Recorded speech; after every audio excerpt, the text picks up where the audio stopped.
Uribe, o presidente fatalmente já estava informado do anúncio que seria divulgado dali 2 horas, né? A gente mais cedo mostrou aqui também mensagens muito duras, especialmente a do presidente da Câmara, né? Arthur Lira, chamando a Petrobras de República Federativa da Petrobras, como se fosse algo alheio ao país. Acabou de passar o projeto do ICMS. O que é que a gente pode esperar para além da virulência dos tweets? Qual é a resposta que a política pretende, quer dar à Petrobras, à população em geral, já que isso aí corrói a popularidade de qualquer político, hein, Uribe? Mudar a política de preço é considerado inviável dentro do Palácio do Planalto neste momento em ano eleitoral, talvez em um futuro mandato, inclusive naquela discussão sobre a privatização da Petrobras. Mas uma alternativa surgiu na manhã de hoje. Nessa semana, no começo da semana, houve a votação daquele projeto de lei do teto de 17% do ICMS sobre os combustíveis. Havia um destaque do senador Eduardo Braga, que previa o pagamento de um auxílio para motoristas de táxi de aplicativos no valor que poderia chegar até R$300. Teria um impacto de 3 bilhões essa proposta. O que se pretende agora? Nessa próxima semana, a possibilidade de votação de uma PEC. A PEC dos combustíveis, que traz a contrapartida para aqueles estados que zerarem ICMS sobre diesel e gás. A ideia é incluir novamente esse destaque, ou seja, para que você tenha um tipo de auxílio para esses motoristas e ir um pouco além, incluir também a previsibilidade de um outro impacto de 1,5 bi, que daria no total 4,5 bilhões, e a integrantes da equipe econômica dizem que isso cabe no teto de gastos, a possibilidade desse benefício ser pago também aos caminhoneiros autônomos, ou seja, um valor que giraria entre R$100 e R$300, um auxílio mensal que teria duração até o final deste ano.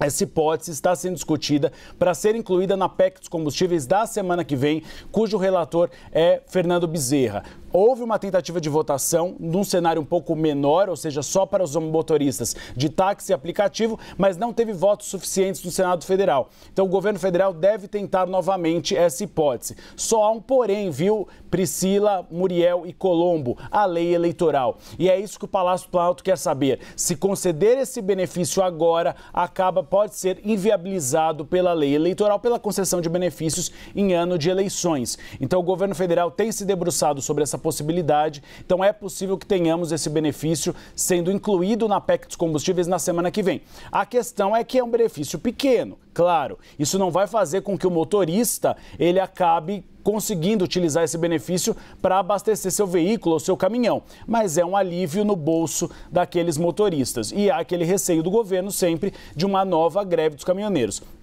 Como você disse, Colombo, em 2018 você teve até uma comemoração, mas pimenta nos olhos dos outros é refresco. E agora há uma grande preocupação do próprio presidente Jair Bolsonaro de um aumento do diesel. Teve uma conversa reservada do presidente com alguns auxiliares. A gente noticiou aqui na CNN Brasil que ele chegou a dizer que caso ele não ganhe as eleições, um dos motivos é o aumento dos combustíveis. Então o Palácio do Planalto está bastante preocupado e toda a base aliada no Congresso Nacional dos impactos nas eleições deste aumento. O aumento era esperado, como a gente falou, mas esse impacto, esse aumento como foi dado nesse percentual, não era nem esperado pelo Palácio do Planalto. Não é um aumento qualquer, a gente precisa reforçar isso, né, Muriel? Sim. Priscila, Uribe está aqui na nossa tarde, olha, a gasolina sobe mais de 5% e o diesel, minha gente, sobe mais de 14%, de R$ 4,91 para R$ 5,61.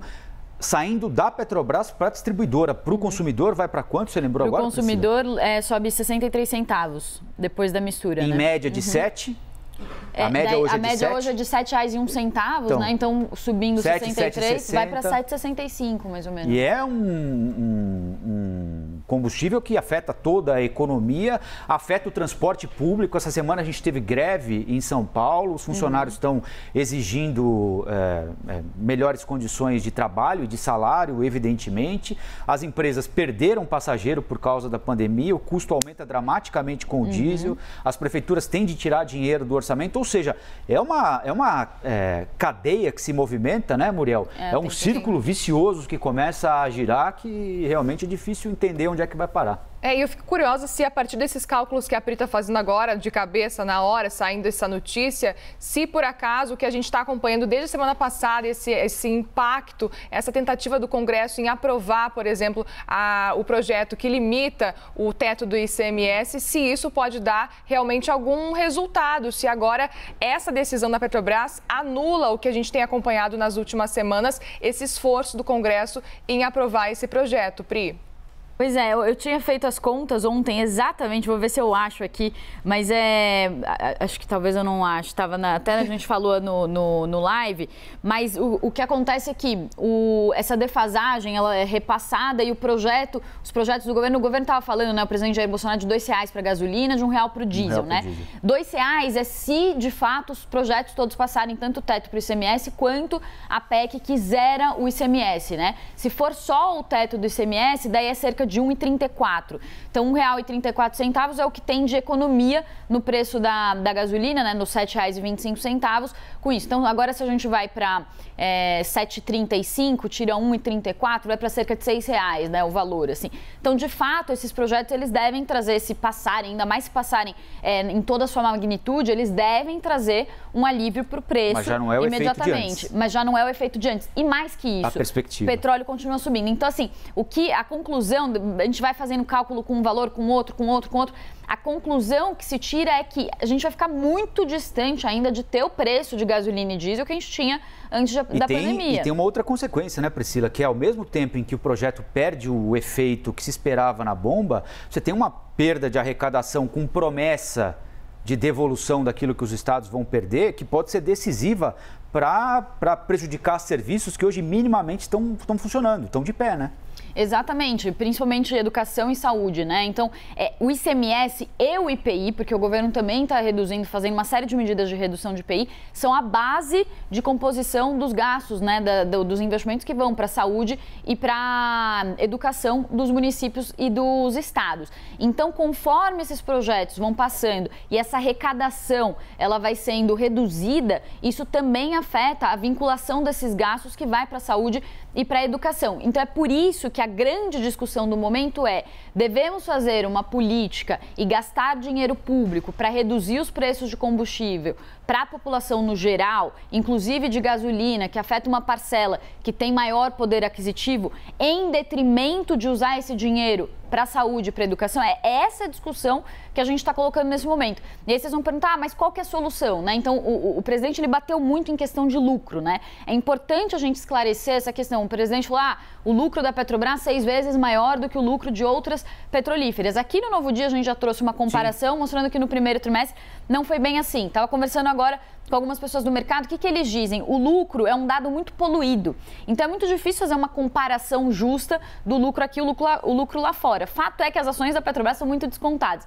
Mas qual que é a questão, né? Então, o governo, ele está falando sobre questão de lucro, está batendo nisso, mas a Petrobras, ela também é uma grande geradora de tributos e lucro para o governo. Então, a gente não está falando só de lucro. Então, por exemplo, na nota que a Petrobras acabou de divulgar, eles colocam ali um intertítulo que a gente chama, um trecho inteiro, só falando do quanto que esses lucros e o recolhimento de tributos ajuda o governo. Então, eles falam, por exemplo, que em 2021 a empresa recolheu 203 bilhões de reais em tributos próprios e retidos, que é o maior valor anual já pago pela companhia. Então, a Petrobras, e bem, é bom para o governo, é bom para o país e é bom para todas as pessoas. Agora, o que tem que se discutir, as soluções viáveis, talvez, seriam, essas empresas estão lucrando muito. Lá fora, por exemplo, no Reino Unido, tem alguns projetos falando sobre tributar mais o lucro de empresas petrolíferas quando o preço do petróleo está alto. Seria uma medida pontual para quando o preço do petróleo está alto, para conter essa situação